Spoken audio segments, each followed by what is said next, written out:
نبی کریم علیہ السلام نے ارشاد فرمایا سب سے پہلے جس نے کسی مہمان کی مہمان نوازی فرمائی وہ حضرت ابراہیم علیہ نبینا علیہ السلام ہے۔ حضرت مفتی احمد یار خان نعیمی رحمۃ اللہ تعالی علیہ اس بات کی وضاحت کرتے ہوئے فرماتے ہیں کہ حضرت ابراہیم علیہ السلام سے پہلے کسی نے مہمان نوازی کا اتنا اہتمام نہ کیا جتنا آپ نے کیا۔ آپ علیہ السلام تو بغیر مہمان کے کھانا ہی نہیں کھاتے تھے۔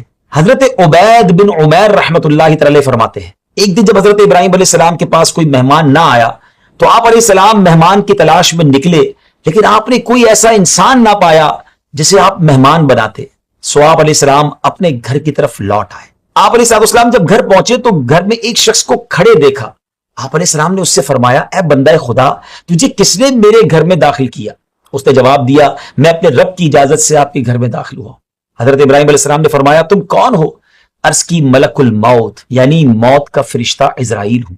پھر کہا مجھے میرے رب نے اپنے بندوں میں سے ایک بندے کی طرف بھیجا ہے تاکہ اس سے خوشخبری دوں کہ اللہ تعالیٰ نے اسے اپنا خلیل بنا لیا، اپنا دوست بنا لیا۔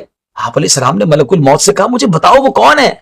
خدا کی قسم اگر تم نے مجھے اس کے بارے میں بتا دیا اور وہ کسی دور دراز شہر میں ہوا تو بھی میں اس کے پاس چلا جاؤں گا، پھر اس کے ساتھ ہی رہوں گا یہاں تک کہ موت ہمارے درمیان جدائی کر دے۔ ناظرین بات ایسی تھی نا، اللہ کے دوست کا پتہ چل رہا تھا تو آپ اتنے ایکسائٹڈ ہو گئے کہ مجھے اس کا پتہ بتا دو میں اس کے پاس جا کر رہوں گا۔ مگر امیزنگ بات اس سے آگے ہے کہ ملک الموت علیہ السلام نے جواب دیتے ہوئے کہا کہ اے ابراہیم وہ بندے آپ ہی ہیں۔ یہ سن کر آپ علیہ السلام نے تعجب سے فرمایا کہ میں؟ عرض کی جی ہاں۔ پھر آپ نے پوچھا اے ملک الموت مجھے اللہ تعالیٰ نے کس سبب سے اپنا خلیل بنا لیا؟ ملک الموت نے عرض کی کیونکہ آپ لوگوں کو عطا کرتے ہیں اور ان سے کوئی سوال نہیں کرتے۔ ناظرین ذرا یہاں غور کیجئے کہ کس وصف کی بنا پر آپ کو یہ شرف ملا کہ سوال نہیں کرتے لوگوں سے بلکہ عطا کرتے ہیں۔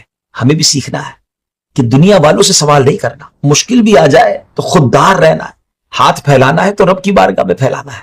ہاں ہمیں کیوں کسی کو اپنا غم بتانا ہے، کیوں کسی کو اپنا دکھ بتانا ہے؟ ایک بڑا پیارا شعر ہے نا، کسی کا احسان کیوں اٹھائیں، کسی کو حالات کیوں بتائیں، تم ہی سے مانگیں گے تم ہی دو گے، تمہارے در سے ہی لا لگی ہے۔